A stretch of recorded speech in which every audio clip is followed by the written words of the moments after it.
Assalamualaikum warahmatullahi wabarakatuh.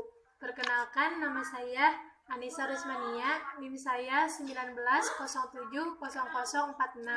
Di sini saya akan mempresentasikan tentang mazhab Imam Syafi'i. Imam Syafi'i, nama lengkapnya yaitu Muhammad bin Idris bin Syafi'i, keturunan dari bangsa Quraisy. Beliau dilahirkan di Kuzat pada tahun 150 Hijriah. Dan beliau meninggal dunia di Mesir pada tahun 204 Hijriah. Sewaktu berumur 7 tahun, beliau telah menghafal Al-Quran. Setelah umur 10 tahun, beliau hafal kitab Al-Muwatta, yaitu kitab yang disusun oleh guru beliau yang bernama Imam Malik. Setelah beliau berumur 20 tahun, beliau mendapat izin dari gurunya yaitu Muslim bin Khalid untuk berfatwa. Kata Ali bin Utsman, "Saya tidak pernah melihat seseorang yang lebih pintar daripada Syafi'i. Sesungguhnya tidak ada seorang pun yang menyamainya daripada Syafi'i. Sesungguhnya tidak ada seorang pun yang menyamai di masa itu.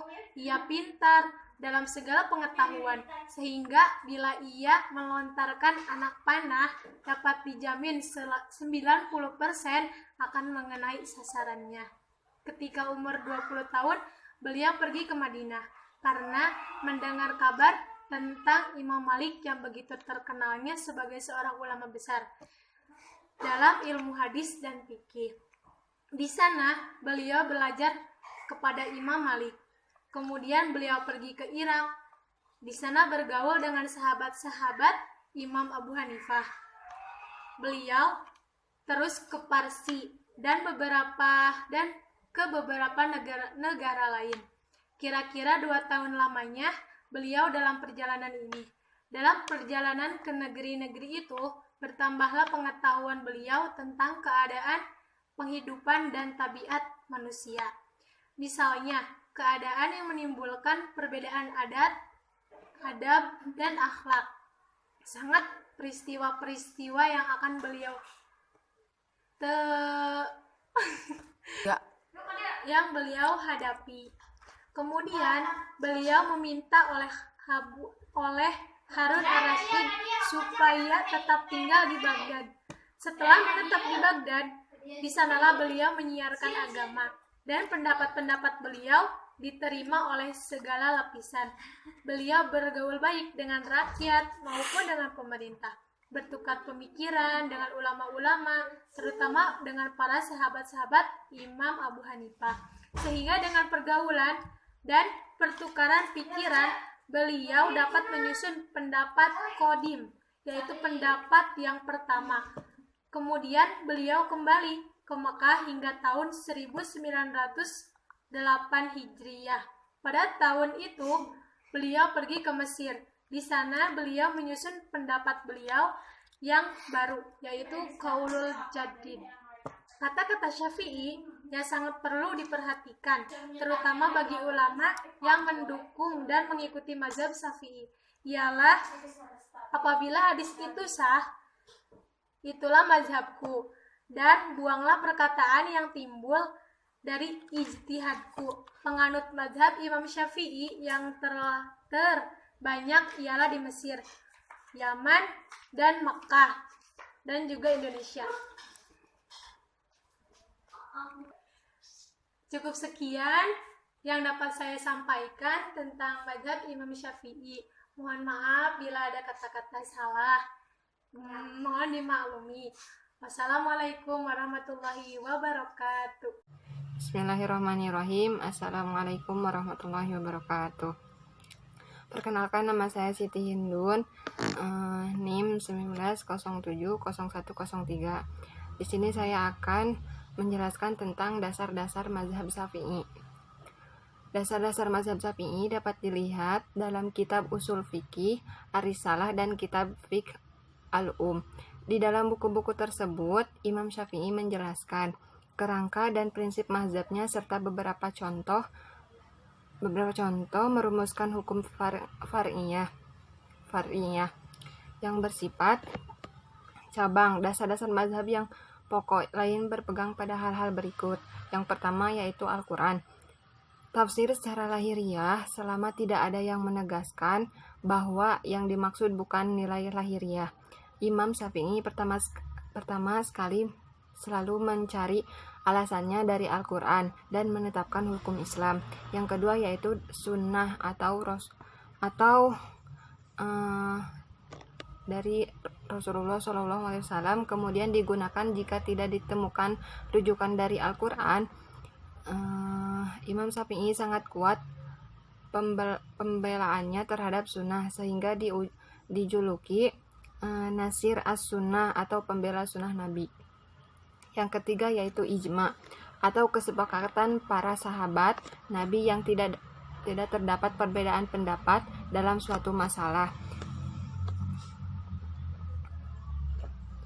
Ijma yang diterima Imam Syafi'i sebagai landasan hukum adalah ijma para sahabat, bukan kesepakatan seluruh mujtahid pada masa tertentu terhadap suatu hukum, karena menurutnya hal seperti ini tidak mungkin terjadi.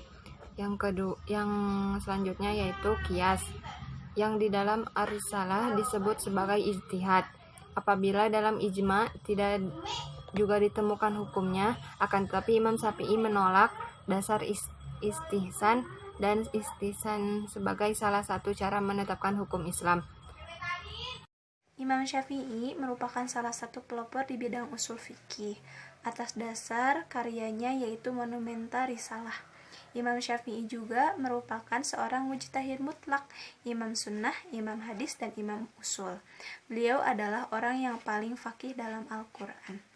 Teman-teman, di dalam mazhab Imam Syafi'i itu mempunyai dasar dari mazhab Imam Syafi'i itu ada 4. Yang pertama ada Al-Quran, yang kedua ada As-Sunnah, yang ketiga itu ada Ijma, dan yang keempat ada Qiyas.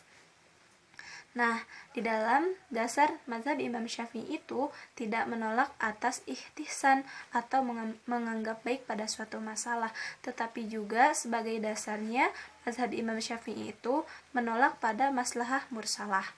Imam Syafi'i dikatakan pembela sunnah itu oleh orang-orang Baghdad.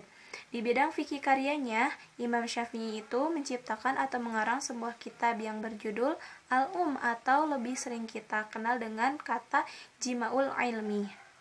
Nah, Imam Syafi'i juga mempunyai banyak sekali murid-murid. Salah satu murid yang paling menonjol atau menjadi imam besar yaitu Imam Ahmad Al-Hambali atau lebih kita sering sebut Imam Hambali. Tidak disangka-sangka Imam Hambali merupakan salah satu tokoh besar yang menjadi imam perbandingan mazhab, tetapi ternyata Imam Hambali merupakan salah satu murid dari Imam Syafi'i.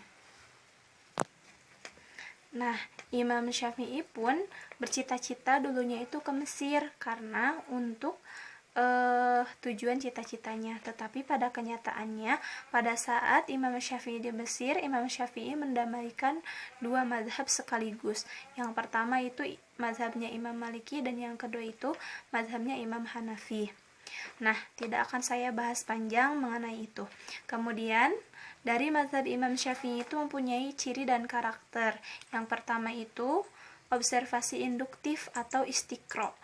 Metode yang didapati oleh Imam Syafi'i yaitu metode istiqro, yaitu meneliti hukum yang lebih global seperti sholat sunnah di kendaraan. Nah, sudah kita ketahui ya, di mazhab yang lain perihal ibadah seperti itu tidak dibahas, tetapi karena pada dasarnya ciri dan karakter dari mazhab Imam Syafi'i itu mengacu pada kehati-hatian dalam beribadah dan tentang fikihnya itu sangat lengkap, bisa kita katakan lengkap, maka di dalam mazhabnya Imam Syafi'i itu lebih induktif lagi. Kemudian yang kedua, ciri karakter dari mazhab Imam Syafi'i itu ada dinamis.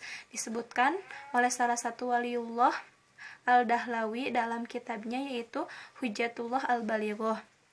Sehingga beliau menyebutkan kenapa Mazhab Imam Syafi'i itu dikatakan dinamis karena itu mengacu pada zaman. Semua tata cara ibadah yang dilakukan dalam kehati-hatian itu dicantumkan atas dasar syariat, aturan, dan tata caranya. Maka dari itu, mazhab Imam Syafi'i itu sangat banyak sekali pengikutnya dan mampu bertahan hingga sekarang. Urusan dinamisasi dan progresivitas itu mengacu pada tata cara amal ibadah kita yang lebih berhati-hati. Maka di Indonesia sendiri, mazhab Imam Syafi'i itu lebih mengacu pada Nahdlatul Ulama atau NU yang didirikan oleh Kiai Haji Hashim Al-Asy'ari.